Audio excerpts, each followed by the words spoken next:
Fala galera, Chapéu Espera aqui, e eu sou o Derek. E hoje, eu nem quero enganar vocês, vai ser uma teoria, e eu quero provar que Zou fazia parte de Wano, e que Wars tem envolvimento com isso também. Vem com a deriva continental da vinheta.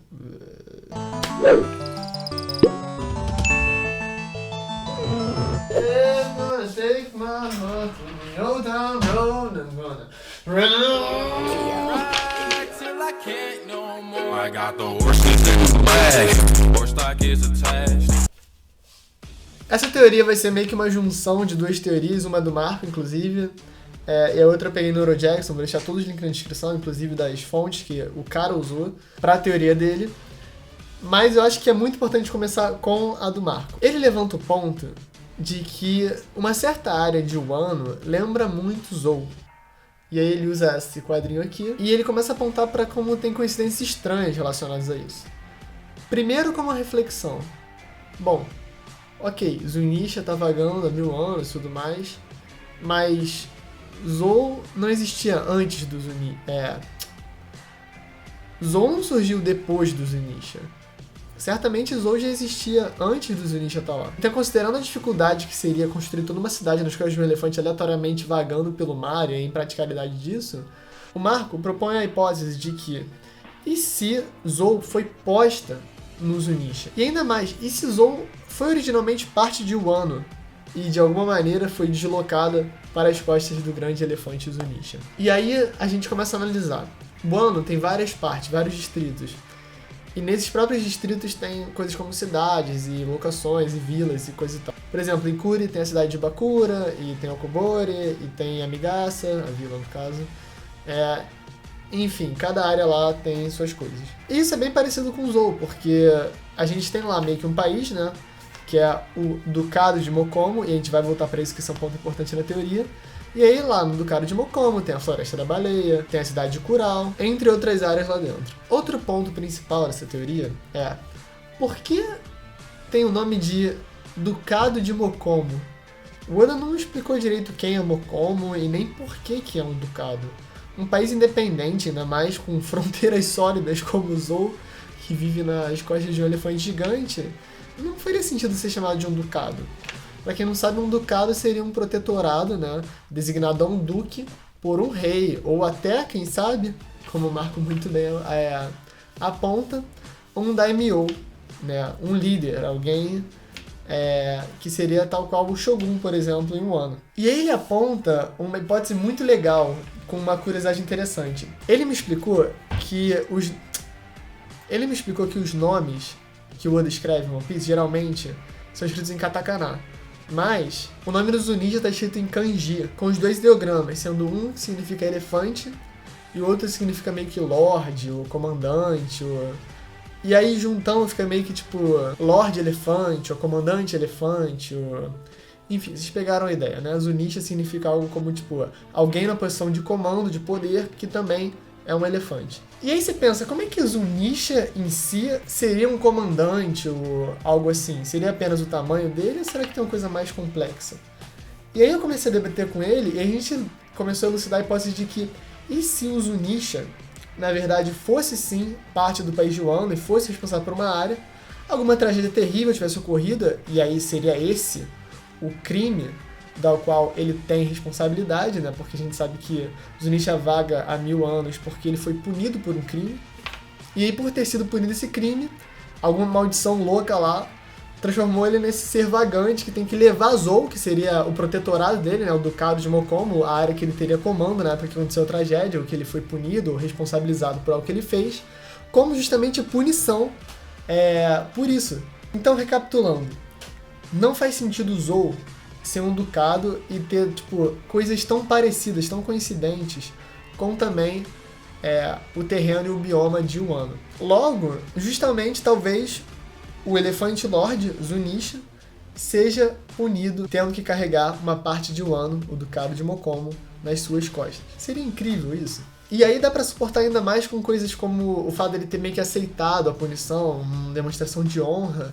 E se você quiser fazer ainda uma conexão mais longa, o fato dele pedir para uma Momonosuke, né, que seria um descendente direto da linhagem Kozuki, que é essa linhagem mística, cheia de várias nuances ao redor, ordenar ele a contra-atacar, ou seja, ainda assim um subordinado dos Kozuki, mesmo tanto tempo passando, sabe? Talvez o próprio Kozuki da época, que foi que puniu ele, mas ele aceitou, se responsabilizou pelo que ele fez, e até hoje ainda serve os Kozuki. Por isso, naquela cena que ele pede pro Momonosuke dar pra ele a ordem pra contra-atacar, o Momonosuke dá e ele aceita. Tudo falando através ali meio que da voz das coisas, uma coisa assim, não muito direta, bem cintuosa. E assim até hoje ele protege as pessoas que ficam nas costas dele e segue a punição. Ok, essa é a parte 1 da teoria. Agora você pode estar se perguntando quais são as impraticalidades da teoria. Talvez a timeline não bata muito, mas o ano sim é um país muito antigo, então certamente pode existir há mais de 1000 anos, considerando ainda mais século perdido e coisas como tal. Agora eu vou introduzir uma outra hipótese, a parte 2 da teoria. E se Horus inventou o ano? Então, para embasar melhor essa teoria, a gente vai começar com alguns fatos que a gente sabe sobre o Horus. A gente sabe que ele é de uma raça bem específica. Ele é um gigante, mas ele é que um gigante demônio, um gigante diabólico. E sua pele vermelha, seus chifres, ele é claramente diferenciado, tal qual o Horus Jr., né, que seria o Horus III. E aí esses gigantes diabólicos vivem mais tempo, provavelmente, né, considerando que o Horus morre com 477 anos, e o guerreiro mais velho gigante tinha 330, algo assim. Então ele já estava bem velhinho, e o Horus é considerado relativamente novo pelo Hogback e pelo Chopper. E a gente tem algumas informações, todas essas informações, se quiser ver a referência, eu vou deixar a teoria, na teoria ele deixa lá SBS, capítulo, enfim. Checa lá que vale a pena. Ele devastou os mares há mais de 500 anos e consideravam ele um guerreiro lendário, um rebelde, enfim. Eventualmente ele foi aprisionado na ilha, onde tinha os piores prisioneiros do mundo. A gente considera que não existia Impel Down ainda naquela época, para os efeitos dessa teoria, e eu acho que realmente não há nenhum tipo de traço falando que o Impel Down tem mais de 1000 anos ou coisa assim, mas seria realmente uma época muito antiga de One Piece. Mas como ele era muito poderoso, nessa ilha onde era prisioneiro, ele se liberta e ele lidera uma rebelião e se torna o comandante dessa ilha, que meio que vira um país. E a gente começa com referências à mitologia japonesa. A própria Robin se referencia a ele baseado numa lenda, a lenda de Kunihiki, que seria algo como o movedor de continentes. Essa lenda é baseada numa divindade antiga da crença shintoísta, que é basicamente o folclore, a mitologia japonesa, que é muito focado na antiguidade, tradições e coisas do gênero. Essa divindade se chama Yatsukamizo Omitsuno no Mikoto. Eu não vou repetir isso de novo. Que é justamente conhecida por essa lenda do Kunihiki, onde existia lá o país Oterra, no caso, de Izumo, e era um país muito importante, porque tinha lá uma lenda das 8 nuvens e coisas do gênero, e ele acha que é uma terra que está muito pequena. Então ele usa a força dele, a força lendária e cordas, ele anexa 4 partes de outros lugares, até tem um reino específico que ele puxa uma parte, e anexa em Izumo para tornar um país maior, uma quantidade satisfatória de terra que ele tem. Pode ser muito bem uma metáfora para anexação de terra e como você guerrear algum tipo de direito divino seu e poder, porque criaturas mitológicas faziam isso antigamente. Mas pro fato da mitologia, ele meio que só puxa mesmo uns pedaços de terra com cordinha. Acho que não tem violência específica. A outra divindade que o Horus pode ter se baseado é o Okuninushi, outro deus shintoísta da antiguidade, que seria algo como o grande mestre da Terra. É um dos deuses mais importantes porque ele também meio que construiu o mundo. Ele seria o comandante original dessa terra de Izumo, que a gente já descreveu anteriormente. E aí nessa terra tinha uma entrada para Yon, que seria meio que o submundo. As lendas descrevem que ele usou as armas de Susanoo, não é o do Naruto, que era meio que o deus do submundo, para meio que do o Hades japonês, para conseguir os seus poderes fantásticos. E aí ele deixa de ser o comandante de Izumo, esse país, e se torna o comandante meio que do submundo, do mundo dos espíritos, do mundo dos espectros, enfim. Como é que isso conecta com o Horus exatamente? Seria basicamente o fato dele também ser visto como uma espécie de demônio, entidade demoníaca, coisas que têm poderes sombrios, coisas que não são muito tangíveis na realidade. O Horus parece muito uma espécie de diabo. E ele é até considerado um guerreiro demoníaco, um gigante diabólico, enfim.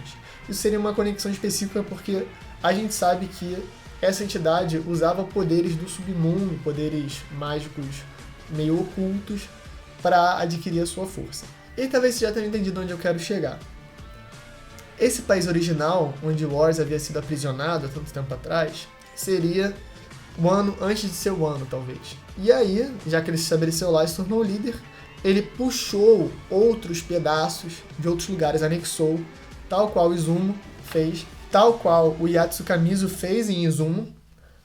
E aí ele tornou essa ilha, que tem esses distritos específicos, até esses biomas diferentes, que foi a ilha de Wano, onde ele seria o tal líder, um dos primeiros líderes na época. Tanto que Onigashima provavelmente não é uma referência específica ao Kaido, e sim talvez uma referência onde Wars ficava, né? Porque Onigashima é como ilha do demônio, e Wars realmente tem essa cara de demônio, de diabo, ou seja, um lugar de descanso para o Wars após seu trabalho ter terminado.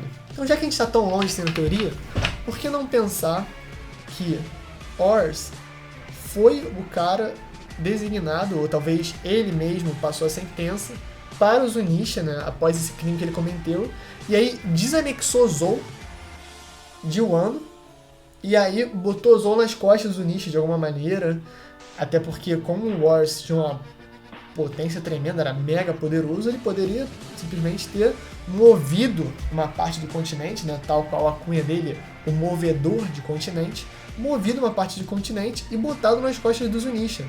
E aí, dessa maneira, ter sentenciado o Zunisha a ficar vagando durante 1000 anos. E talvez a punição do Zunisha tenha terminado, talvez ele tivesse que vagar tanto tempo e mostrar que ele conseguiria proteger Zou e depois retornar Zou ao Wano. A gente sabe que o Wano é um lugar perdido no tempo. Por isso que quando a gente falou aquela teoria, eu bati muito na tecla de que talvez, fazendo aqui o espaço-tempo, o Wano não esteja perdido no espaço geograficamente. O Wano esteja perdido no tempo. Talvez na timeline normal do One Piece, o Wano simplesmente não exista mais. E aí quando existe aquele redemoinho, seja algum tipo de viagem ao tempo, ou lapso temporal, que na verdade o Chapéu de Palha e a Big Mom, enfim, não estão viajando no espaço, e sim viajando no tempo, voltando a um tempo onde o Wano existia. E aí por isso o Zunisha não consegue cumprir a sua punição, que seria talvez devolver Zou segura, mostrar que ele conseguiria proteger, mostrar que ele não trairia ninguém ao Wano, porque Zou está perdido não só no espaço, mas também no tempo. Ele vaga por aquele território lá, por aquela área, talvez procurando o Wano, mas o Wano não existe mais na timeline que ele vive. Vocês entenderam meio que a loucura da teoria? E assim, eu posso seguir com muitas outras questões, como século perdido, a maneira como retratam Wars como um demônio, alguma criatura ruim, mas talvez ele fosse realmente um aliado dos D, e justamente o Oda fazia questão de mostrar como os inimigos naturais de Deus, o D, são demonizados, e como os Goroseis Tenryubito são considerados deuses e pessoas superiores, elevadas, e justamente o Wars, como tem essa figura demoníaca, seja na verdade do bem, uma pessoa que realmente lutava pelo reino dos D e pelo reino antigo, enfim, fosse um aliado poderoso e também tivesse sua base em Wano. E isso, claro, também se relaciona ao fato dos Kozuki quererem abrir as fronteiras, quererem talvez voltar ao Wano, ao espaço no tempo onde o Wano exista. E aí talvez, quando acontecer isso, Zou possa retornar o país, né, do Cado de Mokomo, de volta ao Wano onde ele pertenceria originalmente. Voltando aqui para estabelecer minha classificação de teorias, para quem não lembra, a gente começa com 3 cachimbos. 3 cachimbos se a pessoa estiver extremamente inebriada pelas intoxicações da mente. Nunca nada ilegal.